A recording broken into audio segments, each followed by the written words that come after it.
Halo semua, perkenalkan nama saya Dania Raung dari Program Studi Teknik Pengolahan Hasil Perikanan. Pada saat ini saya akan menjelaskan materi singkat tentang persyaratan dasar atau prerequisite HACCP di unit pengolahan ikan atau UP. Video yang saya buat ini adalah salah satu tugas dari mata kuliah saya, yaitu Manajemen Mutu Hasil Perikanan.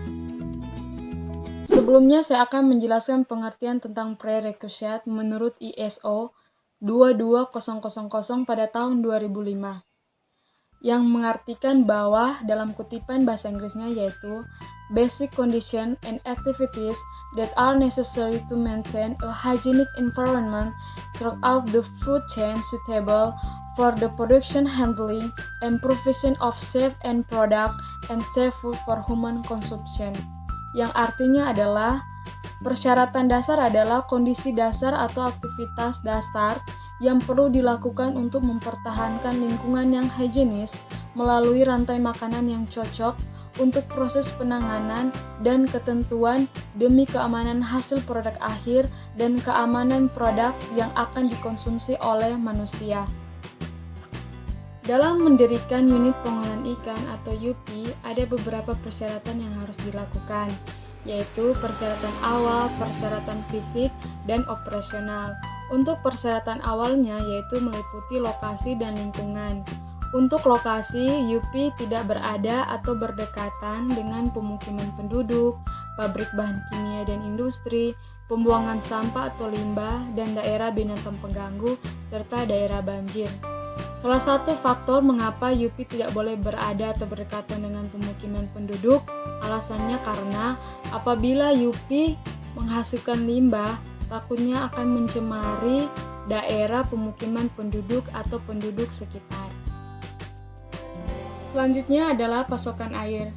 Kebutuhan air harus mencukupi untuk operasi pengolahan dan pembersihan. Air yang digunakan untuk proses pengolahan juga harus memenuhi persyaratan air minum. Air yang digunakan untuk pencucian ikan harus diperoleh dari pompa dan saluran yang terpisah dan tidak berhubungan silang dengan sistem pompa air kotor. Untuk pasokan listrik juga harus ada dan memadai selama proses penanganan atau pengolahan dan selama terdapat bahan baku atau produk yang memerlukan pasokan listrik untuk maksud tertentu. Harus juga tersedia alternatif cadangan listrik atau backup apabila pasokan listrik utama tidak berfungsi seperti generator atau genset. Faktor yang berikut adalah faktor lingkungan.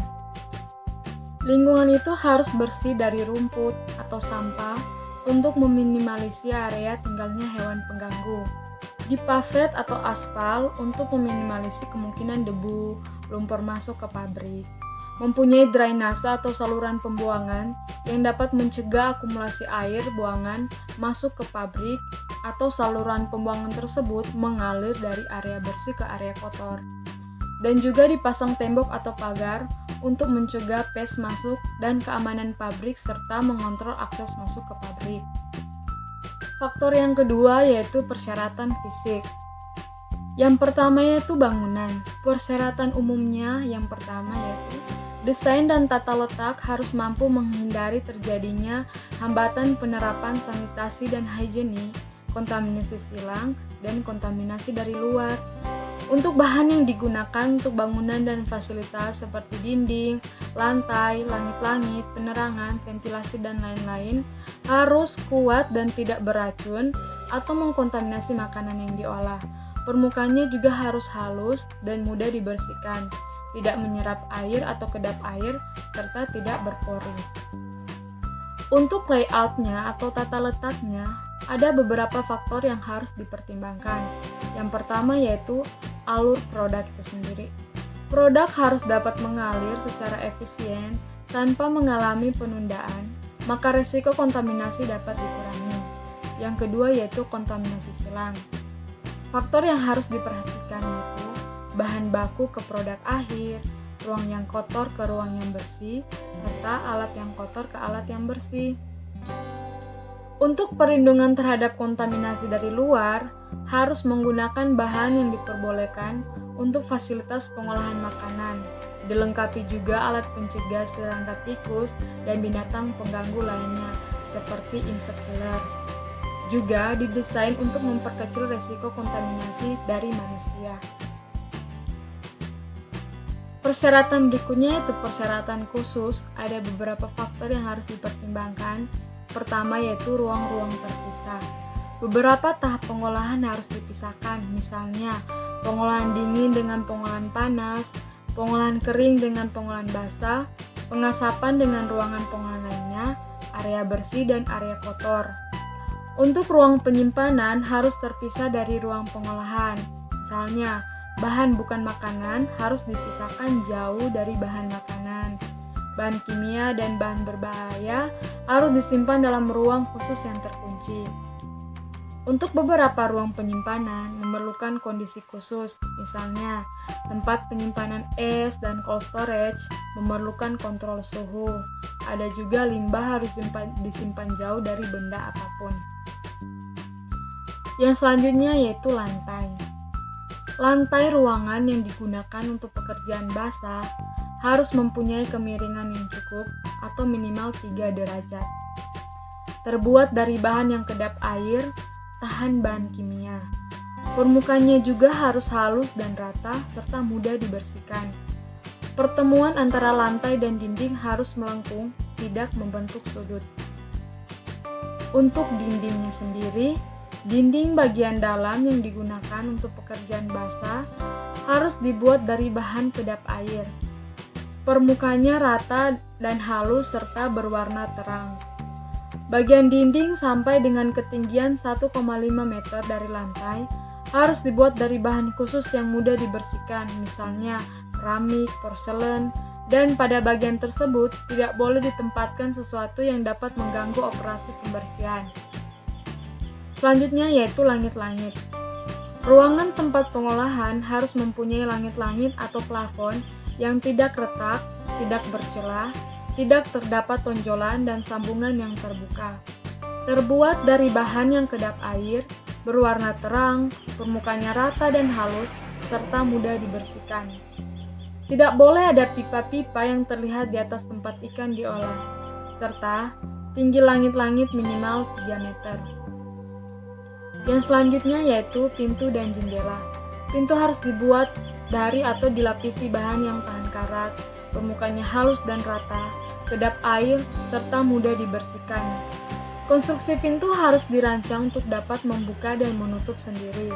Jendela juga harus dibuat sekecil mungkin dan tingginya dari lantai minimal 1 meter. Bahan yang digunakan juga harus tahan air, permukaannya halus dan rata serta mudah dibersihkan. Untuk ventilasi dari unit pengolahan itu sendiri, ruang pengolahan harus dilengkapi dengan ventilasi yang cukup untuk menjamin sirkulasi udara yang baik, serta menghilangkan bau yang tidak diinginkan, dan juga harus dilengkapi dengan filter, atau juga memungkinkan udara kering mengalir ke dalam untuk mencegah kondensasi. Untuk penerangannya, semua permukaan tempat kerja dalam ruangan harus mendapat penerangan yang merata dengan intensitas minimal 20 foot candles, memberikan keamanan di area kerja, dan memungkinkan inspeksi secara visual baik terhadap produk maupun bangunan atau ruangan, serta tidak menyilaukan dan tidak merubah warna produk. Lampu yang digunakan juga untuk penerangan ini harus ditutup dengan bahan yang tidak mudah pecah sehingga aman. Selanjutnya untuk drainase atau saluran pembuangan. Saluran pembuangan harus berukuran cukup, dapat mengalirkan air dan kotoran dengan lancar, harus kedap air dan tahan lama, serta permukaannya halus dan rata. Bagian-bagian drainase yang keluar melalui dinding ruangan pengolahan harus dilengkapi dengan alat yang dapat mencegah masuknya tikus dan binatang lainnya. Sambungan dan belokan harus halus dan rata sedemikian rupa sehingga tidak mengganggu aliran limbah padat. Arah aliran air limbah dari area bersih ke area kotor. Untuk faktor fasilitasnya, yaitu sarana pembuangan limbah dari padat ke cair, ruang istirahat juga harus disediakan ruang makan juga harus disediakan, serta tempat ibadah jika memungkinkan ada. Juga disediakan fasilitas sanitasi, sarana cuci tangan, bak kaki, toilet atau kamar mandi, serta ruang ganti. Juga peralatan yang digunakan tidak beracun, tidak karat, halus, mudah dibersihkan dan desinfeksi, tahan pecah, tidak berpori dan tidak berbau. Faktor yang ketiga yaitu operasional GMP dan SSOP. Apa sih yang dimaksud dengan GMP? GMP atau Good Manufacturing Practice adalah cara atau teknik berproduksi yang baik dan benar untuk menghasilkan produk yang memenuhi persyaratan mutu dan keamanan. Sedangkan SSOP atau Sanitation Standard Operational Procedure adalah prosedur untuk memelihara kondisi sanitasi atau kebersihan unit pengolahan ikan yang berhubungan dengan seluruh fasilitas produksi untuk menjamin produk yang dihasilkan memenuhi persyaratan mutu dan keamanan. Kita akan menjelaskan untuk faktor yang terdapat dalam GMP. Ada 7 faktor yang harus diperhatikan dalam GMP. Yang pertama yaitu seleksi bahan baku. Dalam seleksi bahan baku ini, ada beberapa faktor yang diperhatikan. Yang pertama, asal-usul bahan baku tersebut. Faktor yang kedua dalam GMP yaitu penanganan dan pengolahan. Ada beberapa faktor yang harus diperhatikan dalam faktor yang kedua ini yaitu waktu dan kecepatan, temperatur, teknologi entah dia segar, beku, kaleng, kering, dan lain-lain, peralatan dan personil. Tahapan-tahapan yang dilakukan dalam penanganan dan pengolahan ini, yang pertama, penerimaan harus dilakukan dengan cepat dan higienis demi terlindung untuk mencegah kontaminasi. Harus menerapkan sistem FIFO atau first in first out. Bahan baku yang menunggu proses lebih lanjut juga harus ditempatkan pada tempat atau wadah yang sanitizer dan higienis atau diberi es atau dimasukkan ke dalam pendinginan. Peralatan yang digunakan untuk penyimpanan juga harus dapat menjaga kondisi suhu waktu tersebut. Harus dipastikan peralatan yang digunakan harus benar-benar bersih agar tidak dapat mengkontaminasi produk itu sendiri. Selanjutnya, wadah untuk penanganan produk yang segar dengan es terbuat dari bahan kedap air, halus dan tahan karat serta mudah dibersihkan. Penanganan dan pengolahan produk ini harus mampu dan menjamin penerapan rantai dingin mulai dari penerimaan, pengolahan hingga produk akhir. Air lelehan juga harus dapat mengalir keluar dari produk itu sendiri. Penanganan dan pengolahan mampu menjamin upaya pencegahan kontaminasi silang, dan penanganan dan pengolahan produk harus dilakukan secara higienis dan sanitasi. Faktor yang ketiga dalam GMP yaitu bahan tambahan makanan. Ada beberapa faktor yang harus diperhatikan dalam bahan tambahan makanan itu sendiri, mulai dari jenisnya, tujuannya, kualitas, metode penggunaan, dan pengawasan. Untuk persyaratan bahan sesuai dengan standar sehingga tidak membahayakan kesehatan manusia. Pemakaian bahan sesuai harus juga dengan persyaratan. Bahan yang diterima didokumentasikan dan dimonitoring. Untuk jenis dari bahan tambahan makanan itu harus diperhatikan dengan jelas sehingga kita dapat menentukan jenis dari bahan tambahan makanan itu sendiri, tujuannya untuk apa, apakah bahan tambahan makanan ini kualitasnya bagus atau buruk, serta bagaimana atau cara menggunakannya, dan harus dilakukan pengawasan benar tidak dapat memberikan pengaruh yang buruk dalam mutu dan kualitas dari produk itu sendiri. Faktor yang keempat yaitu bahan kimia. Sama halnya dengan bahan tambahan makanan, untuk faktor-faktor yang perlu diperhatikan mulai dari jenis, tujuannya, metode penggunaannya, kualitas, dan pengawasan dari bahan kimia itu sendiri. Untuk jenisnya kita harus mengetahui jenis dari bahan kimia itu sendiri sehingga manfaat dan tujuannya digunakan untuk apa, serta metode penggunaannya itu atau cara menggunakan itu seperti apa, serta kualitas atau mutu dari bahan kimia itu bagaimana. Kita juga harus mengecek kadaluarsa atau expire date-nya, dan juga harus dilakukan pengawasan terhadap pemberian bahan kimia itu sendiri. Faktor yang kelima yaitu pengemasan. Ada beberapa hal yang harus diperhatikan dalam pengemasan, yaitu desain dan material harus mampu memberikan perlindungan yang cukup untuk meminimalisasi kontaminasi dan kerusakan, dapat mengakomodasi pelabelan yang benar, tidak toksik dan aman atau tidak racun, dan juga harus sesuai dengan kondisi penyimpanan dan penggunaan, kuat, mudah dibersihkan, dan terlindung dari hama. Dalam pengepakan dan pelabelan ini, harus mampu melindungi dan mempertahankan mutu produk. Bahan yang digunakan juga terjamin kebersihan dan integritasnya. Bahan pengemas disimpan di gudang tersendiri dan terlindung dari debu dan kontaminasi. Pengemasan dilakukan pada kondisi dan higienik untuk menghindarkan kontaminasi. Bahan tidak boleh digunakan ulang, serta kemasan produk diberi label atau dokumen-dokumen untuk menunjukkan ringkasan atau deskripsi produk, jenis produk, tahun, bulan, tanggal produksi, serta negara asal. Faktor yang keenam yaitu penyimpanan.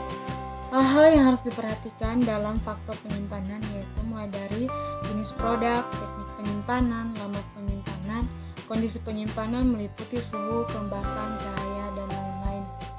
Dalam penyimpanan beku, gudang beku harus mampu menjaga suhu produk 18 derajat Celcius atau lebih dingin. Dilengkapi juga dengan alat pencatatan suhu yang mudah untuk dibaca. Sensor suhu pada alat pencatatan suhu diletakkan di lokasi yang mempunyai suhu paling tinggi. Penyimpanan produk harus digunakan dengan metode FIFO atau first in first out. Penyimpanan produk juga harus menggunakan palet untuk mencegah kontaminasi dan menjamin sirkulasi udara dingin yang merata. Dilengkapi dengan tirai udara pada pintu masuk antara anteroom dan gudang beku. Mempunyai fasilitas anteroom. Faktor yang ketujuh yaitu distribusi. Ada beberapa faktor yang harus diperhatikan dalam faktor distribusi, mulai dari jenis produk, jenis alat angkut, serta kondisi penyimpanannya. Untuk jenis produk itu sendiri, kita harus mengetahui dengan jelas produk itu jenisnya apa. Contohnya produknya untuk produk pendinginan.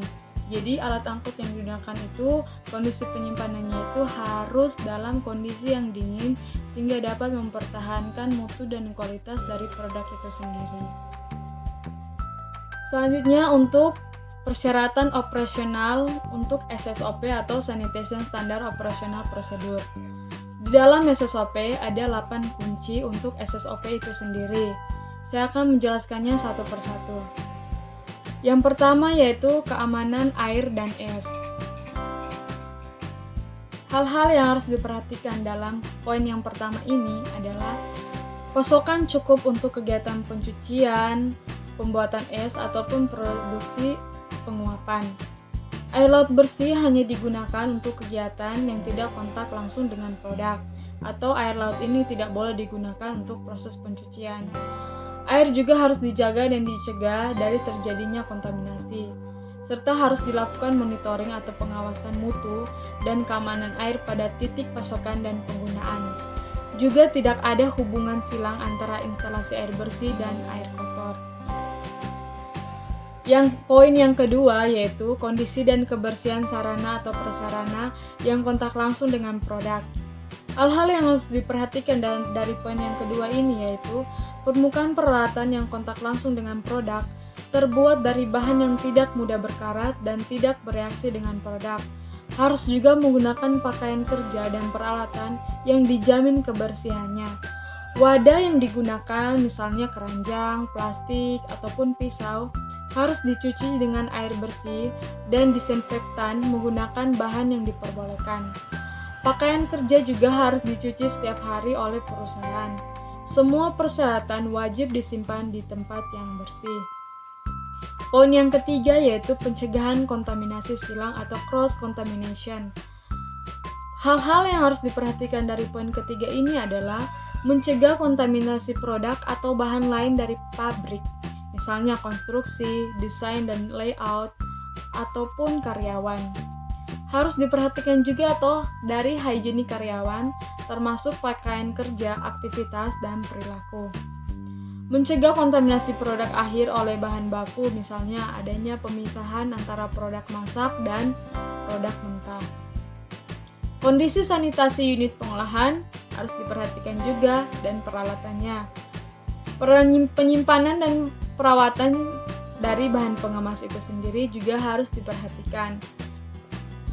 Untuk pest control itu sendiri harus tersedia sistem pest control yang efektif dan diterapkan. Pengolahan gedung harus mencakup tindakan dan pencegahan pest. Rekaman pest control juga harus dipelihara, dan yang terakhir, bila digunakan bahan kimia, maka staf kimia harus dilatih dan menangani dalam menggunakannya. Nah, itulah penjelasan dari saya tentang materi prerequisite atau persyaratan dasar HACCP di unit pengolahan ikan atau UPI. Kiranya video ini bisa membantu kita semua. Terima kasih.